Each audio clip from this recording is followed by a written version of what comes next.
In the previous episode of this series, some folks gave me some grief about how I was using the term unicorn. I have a feeling that some of those same folks might give me the same grief today. I'm okay with that, but I would like to explain to you what I mean. A unicorn is commonly known as something that is rare, highly valued, and hypothetically ideal. That definition is fine. It is also dandy. I believe that the way I'm using the term here is as clear as can be, so I implore you not to let semantics get in the way of the message. As I described in the previous video, the uncompromisable attributes I would use to describe a fragrance unicorn are a scent with great blend and quality, a scent with above average performance, not necessarily strong or beast mode or super noticeable, but just something that will get you through the day to where you can enjoy it. A high likability, so most people I come across will at least like the fragrance. They're definitely not going to dislike it whether or not they say anything positive, but what actually matters is that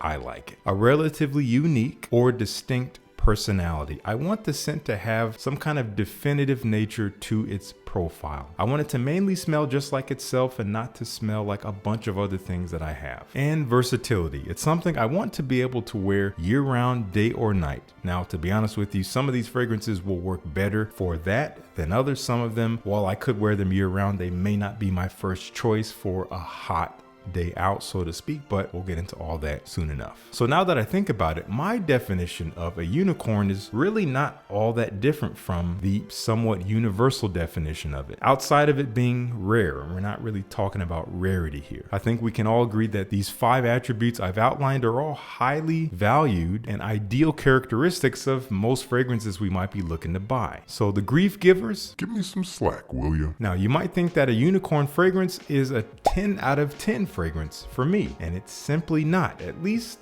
not necessarily. I explained the dichotomy between 10 out of 10 and unicorn in the previous episode, so I'm going to save you some time here, but I encourage you to go back and at least check out the intro of that video to get a clearer understanding of where I'm coming from in terms of those two ideas. And if you did notice, yes, I'm wearing the same shirt right now as I wore in the previous episode. I swear I have more than like 4 shirts, promise. Anyway, let's dive into these 10 fragrances. As we started the previous episode of this with a fougere, we're going to do the same thing here. This time we have Platinum Égoïste from Chanel. I've been featuring this one quite a bit lately because it just works perfectly for the spring and summer, which we are in the middle of. And a fougere is just one of the most versatile scent profiles that I think you can rock because it works year round and it works for almost any situation, casual or more formal. So it is a perfect unicorn. Chanel Platinum Égoïste is this somewhat metallic, fresh, classic barbershop style, spicy, creamy, woody, mossy scent. It's a little bit minty from geranium, not actual mint in here.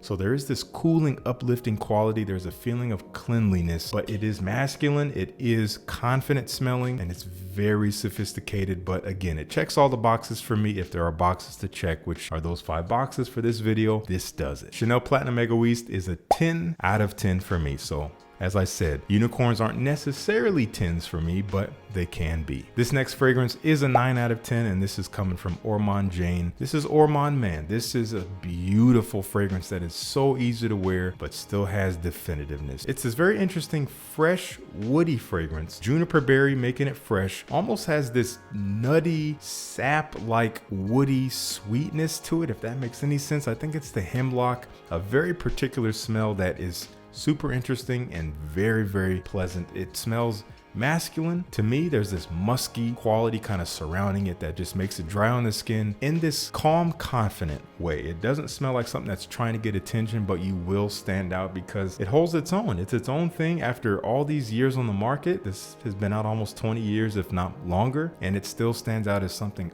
utterly contemporary, easily a unicorn. That is Ormonde Jayne, Ormonde Man. This one is a fan favorite. I know many of you guys enjoy this one.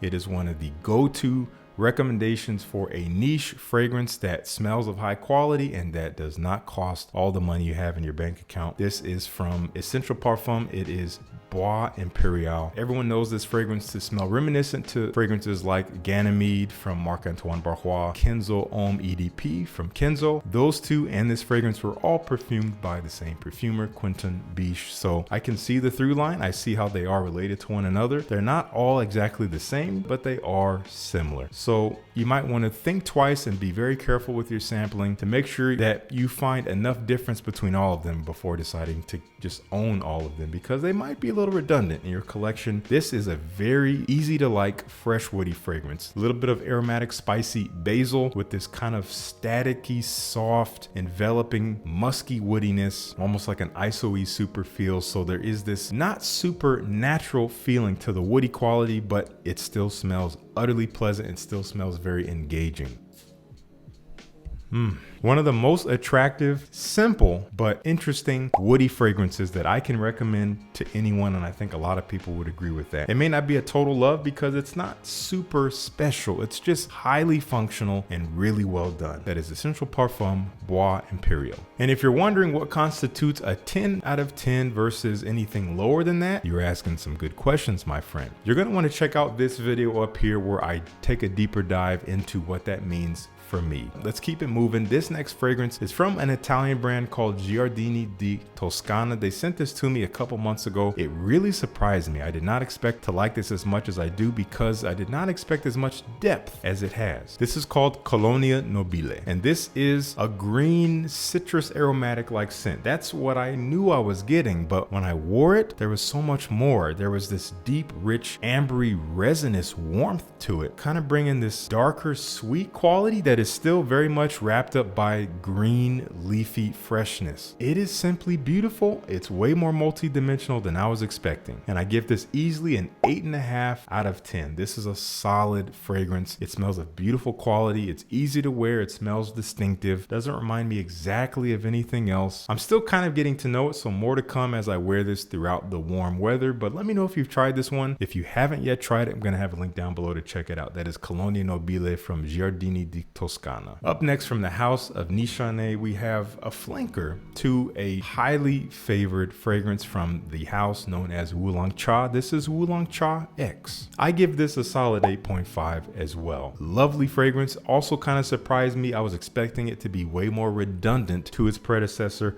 And while it is clearly related to it, it's actually not that redundant. It actually does have a noticeable twist on the original DNA, which is this soft green tea and lemon bergamot feel, quite musky, really soft and beautiful, but in this calming way that is perfectly unisex. The X flanker takes the same idea, makes it more condensed. It's denser, this waxy floral feel from Magnolia, almost making it a little sweeter as well, just a little bit. Not quite as fresh and citrusy and not quite as airy, but still on the fresh side, still has a calming quality to it. And because this is a little bit more dense and a little bit more potent than the original, I find that it's just a little bit more suited for year-round wear than the original. You could wear this in the cold and it's still gonna have some life to it when next to the original, but the OG is also perfectly versatile year-round. But I decided to go with Wulong Cha X as yet another unicorn. Let me know if you've checked it out. Now this next fragrance is arguably maybe the lightest fragrance on this list. Now if you remember, one of the criterion was above average performance, which I get from this. However,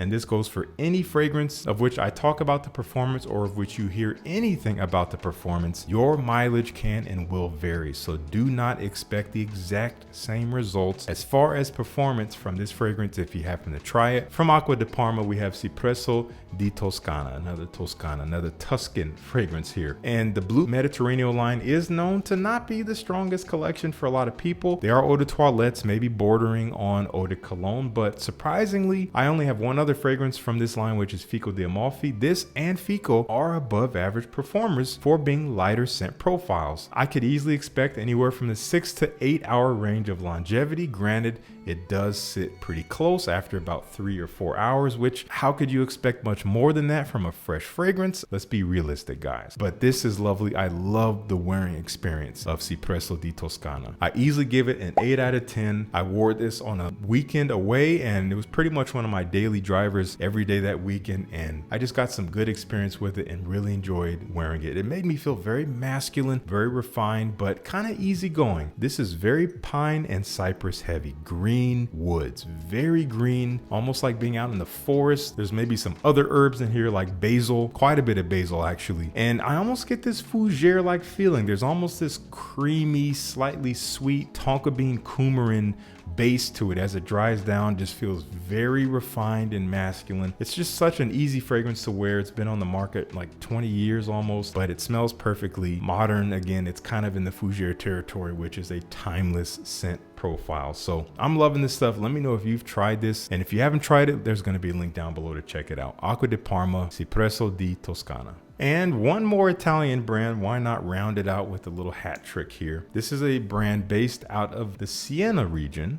Oh, this is lovely. And the brand pays homage to the Chianti region in Italy, which is known for its wine. This is called Anima Libera. This is such a beautiful duality of freshness and rich warmth. It does have some citruses to lead it off, maybe bergamot, maybe some grapefruit. There is a little bit of a crisp, fresh bite, but it's not overly juicy and not overly bright because it's immediately balanced by some warmer spices, by some labdanum. It's something resinous, warm, a little sweet, maybe even a touch sticky, but it's pretty tame. There's some woods down there. So there's this, again, beautiful duality going on. This is not a fragrance I would reach for first on the hottest day of the summer when I know I'm going to be under the sun all day. Maybe not this one. There's just stuff that's a little bit more refreshing. Not to say it wouldn't smell great and it wouldn't work, but for my taste, what I'm looking for in a day like that, I want something a little brighter, a little bit more transparent. This can get pretty thick. Again, you do you, but I think this is a lovely scent that is super versatile, very likable, has good performance, doesn't really remind me much of anything else exactly. Again, it kind of checks all the boxes. I think it's a unicorn. For me personally, it works as a highly functional, enjoyable fragrance. Anima Libera is a solid 8 for me. This is a fragrance I've enjoyed for several years now. They've recently come out with a flanker to it, which I did review on Instagram, maybe sometime last year, but I'm still coming back to the OG. This is a black-owned brand from Shawn Crenshaw. He calls this Ovation For Men. This stuff is just classic, everyday masculine wear that is not generic and basic. Not too different from Anima Libera, which I just talked about. It does feature a nice duality. There is this aquatic-like freshness, maybe some citruses in there to bring, again, a freshness, something that is very, very approachable. But there is some depth here. There is some tobacco in here, very, very light tobacco. I get a gingery feel. It's warm, but also fresh. It's just smooth, a smooth scent. Definitely one that's got me some positive looks because of just the way it kind of carries itself in the air. It's casual, but it's confident. Ovation For Men is a solid 8.5 out of 10 for me. I give a solid 8 out of 10 to one of the more popular fragrances from Precious Liquid. This is Salt and Pepper. This is such an easy fragrance to wear. I kind of refer to it as the live action version of Dior Sauvage, if Dior Sauvage is the cartoon, so to speak. It's very natural smelling. It's three-dimensional. You can see it in real time and real space. It is real mineral salt, spicy with the black pepper, but ultimately it does have this clean freshness that is a little bit reminiscent to shower gel, but not by means overly blue. I'd say there's much more nuance than that. It doesn't just smell like clean guy. There is some depth here. There is some